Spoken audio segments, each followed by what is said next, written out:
Assalamualaikum. Saya akan tunjukkan fungsi-fungsi terbaru yang kita develop untuk dalam V17093. Okey, yang terbaru dalam quick setting, klik pada bintang bawah ni, setting pada bawah, quick setting. Kita dah masukkan juga text scale. Text scale ni kalau kita klik, kita boleh tukar screen size, ada punya font dia. Katakanlah kita tengok sini dekat sistem kita ni, font dia jarak jauh kan, dia punya font dia agak kecil. Kalau kita tengok di TV tu kita rasa kecil lah. Okay, kita pergi pada sini tadi, text scale. So kita buka sini, scale ni kita boleh tukar pada 125 ataupun 150. So normally kalau tak ada live TV, kita akan buat set 150 lah. So kalau 150, nanti kita tengok dekat sistem ni, dia akan jadi lebih besar. So screen tu penuh dengan font dia lebih besar lah. So lebih jelas. Sini bergantung kepada Masjid Surau. So selalunya kita sarankan guna 150.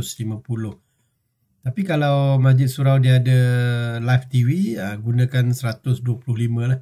So nanti ruangan untuk live TV tu lebih besar. Font tu besar, dia sederhana besar lah. 100% tu kecil, 125 tu sederhana dan 150 tu memang besar. So sini satu, kita ada yang baru, text scale.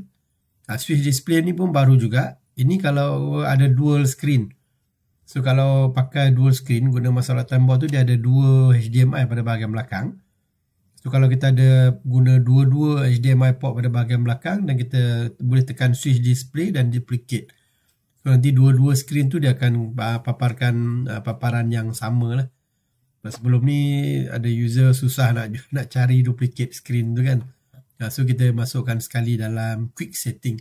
So lebih mudah. So dua quick setting. So text scale dengan kita boleh switch display. Okey, dalam main menu pun kita ada buat pertambahan juga. Perubahan kita dalam, terutama dalam live TV camera. Dalam live TV camera yang baru ni, kita boleh scan apa-apa IP camera yang ada dalam network tu lah. So kalau kita tekan ni, discover IP camera. So sistem dia akan check kamera dalam, let's say subnet mask kosong dengan macam ni, kita akan jumpa 16.192.0153. Dalam satu punya tak ada.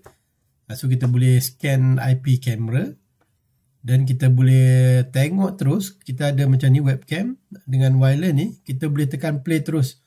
Kita boleh tengok terus paparan pada screen sini lah, URL. Nak pastikan URL yang kita ada ni boleh guna ataupun tak. Dan kita boleh test terus. Okay, macam webcam pun sama juga. Kita boleh test terus juga. Kita just tekan play macam ni. Dan dia akan run webcam lah.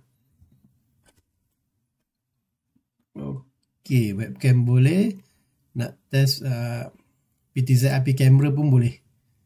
Ini bukan PTZ IP camera, ada bullet IP camera lah. IMOU punya kamera.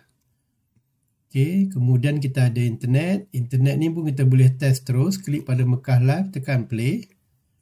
Nanti dia akan run terus Mekah Live. Okay, kalau Madinah Live pun boleh. Kita akan tengok terus live. Ni nak pastikan sama ada URL tu masih lagi boleh digunakan.